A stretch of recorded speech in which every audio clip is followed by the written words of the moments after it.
My name is Stephen Davis. I teach at Arizona State University. Our department is the Department of Leadership and Interdisciplinary Studies. I teach courses such as Leaders in Film, and I'm also a big fan of superhero movies. And today we're going to be looking at different aspects of women superheroes in comics and in film.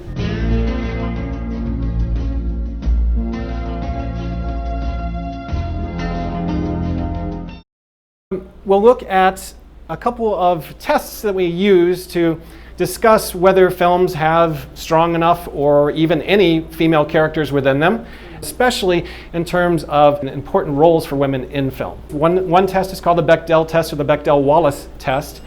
It's based on a comic that was made back in, I think, 1985 or so. It has three very simple rules, and one is, does the film have two significant women?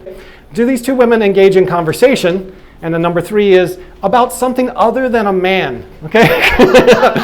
It's so simple that it's ingenious, because immediately half of the films that we see fail.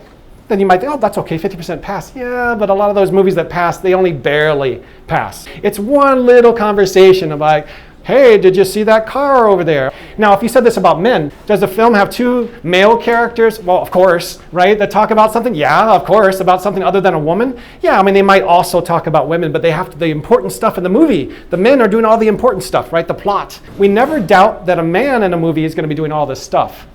But now that you have this simple test in front of you, you might start paying attention.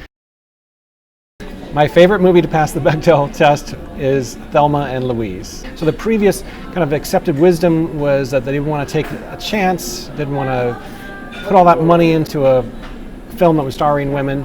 One studio finally paid attention to it, but almost everybody else was shooting it down. They said, no. When there are objections to making a movie about two women, focusing on women's interactions with women, it's a combination of concerns for the marketplace and also good old-fashioned sexism and gender bias and all that. The gender bias is not the same as sexism. You know, gender bias is men think in male ways, and even when we try to think more like women, we're not women, so we're not going to be thinking the same. Huh? What are you talking about? Now, sexism, there are going to be people who just outright claim that it's not an interesting story when it's about women, that women can't do this or can't do that. Some of the studio executives will argue that they can't make enough money. These days, though, there's been a lot of evidence against that. Films with strong leading women are making more money. At ASU, we've come up with some various different possibilities, such as just asking this question. If you have an important woman, is she alive at the end of the movie? Okay. Is at least one of the women good at their jobs? Does she always have to find some little child to show that she's motherly and that we can connect with her that way? Men don't have to. I like to extend the test and saying, okay, they can't talk about a man, and they can't talk about babies and pregnancy, and they can't talk about a wedding, they can't talk about all these, and they can't talk about what makeup they're going to get either, okay? Here's another test, the lampshade test. So if you can take a female character out and replace her with a sexy lamp, and your plot still functions. Let's say she gives you important information. Well, then can you put a post-it note? And if that can replace her character, you need to write better.